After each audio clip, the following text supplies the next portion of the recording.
सत्संग के अंदर बहुत से हिदायत देनी पड़ती है। तो ये सुमन करने से भी अगर शक्ल नहीं बदलती है तो आपके ओरिजिनल गुरुजी और ओरिजिनल गॉड है।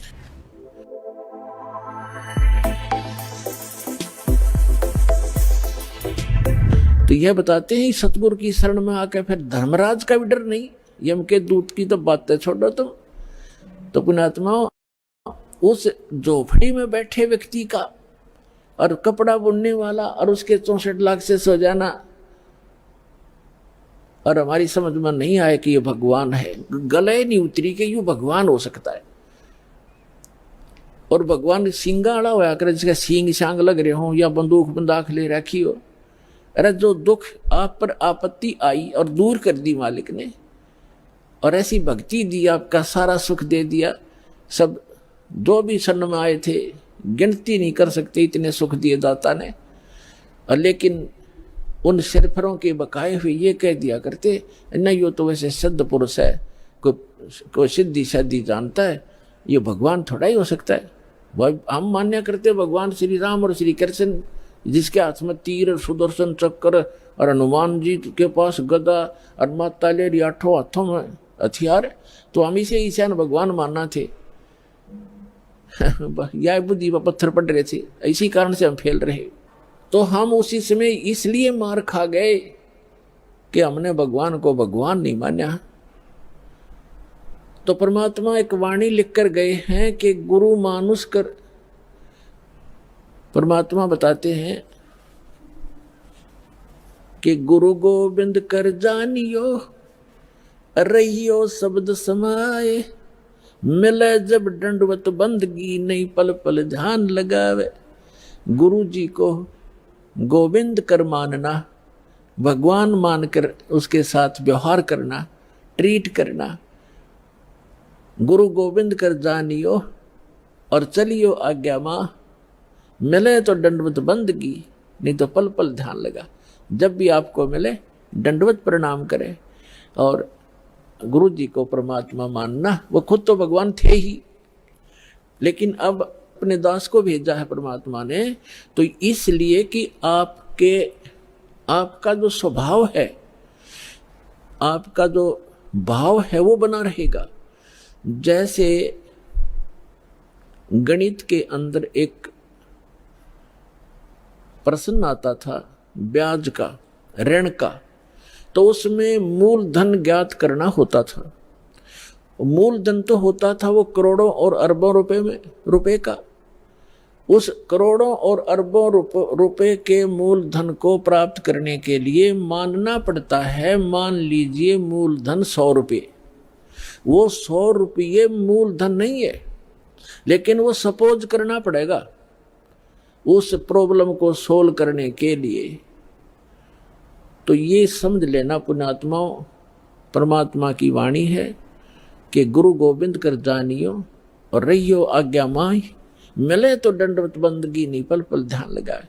अब जैसे आप यहाँ से जाओगे शरीर छोड़ के, ये तो छूटेगा, आपको मालूम है सबको। हम चाहते तो नहीं है कभी मृत्यु हो, लेकिन या तो होगी वो मालिक के आधार पे है। अब तो आप भक्त हो गए, आपकी मृत्यु तो भगवान कबीर साहब के हाथ में है। आप कहोगे तब होगी, कई बार कह लोगे जब होगी। अब काल नहीं मार सकता आपको, अकाल मृत्यु नहीं मर सकते आप, अगर नियम ठीक रखोगे।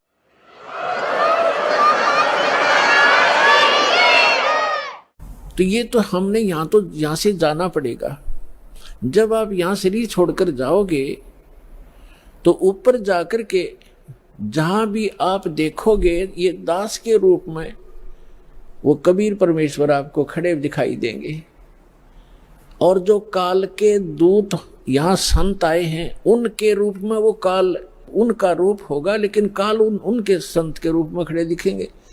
तो वहां जो जिस गुरु की वो शरण में है, तो वहां जाकर अपने गुरु जी के पास ही जाते हो, तो सीधे के अपने वो खड़े गुरु जी, तो अब उसके शेष सारे उस गुरु के पास, उसके उस दूसरे गुरु के पास।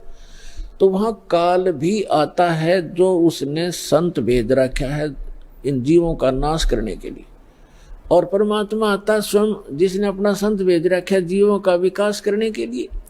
तो इस दास के रूप में आपको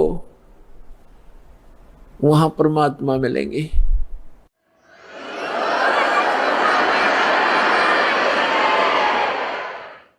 और आपको एक और गाइडलाइन दी जाती है, आपको एक और हिदायत दी जाती है कि जब आप गुरु जी के पास जाते हो, प्रणाम करते हो,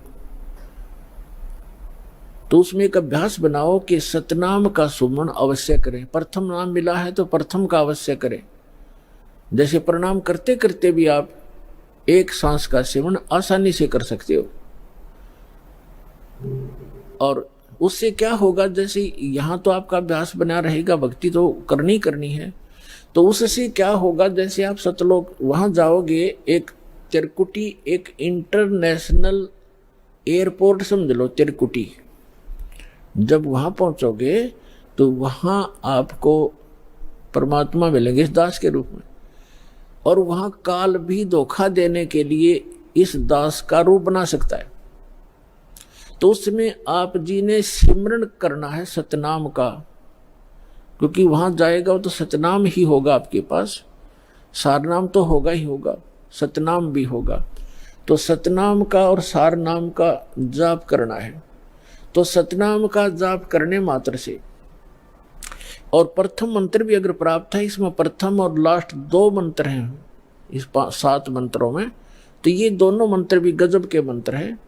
इनका भी जाप करने से क्या होगा, यदि सामने काल परमात्मा की बजाय स्वयं आकर के दास का रूप बनाकर खड़ा हो जाएगा, तो इस सिमरन से उसका तुरंत चेहरा बदल जाएगा, उसके ऊपर का आवरण हट जाएगा, उसकी वास्तविकता वो भूंडी शकल दिखाई देगी। फिर आप अपने आप दूर हो जाओगे, फिर इधर उधर देखोगे। अब थोड़ा सा एक प्रश्न सुनाते हैं आपको, क्योंकि सत्संग के अंदर बहुत से हिदायत देनी पड़ती है। तो ये सुमन करने से भी अगर शकल नहीं बदलती है तो आपके ओरिजिनल गुरुजी और ओरिजिनल गॉड है।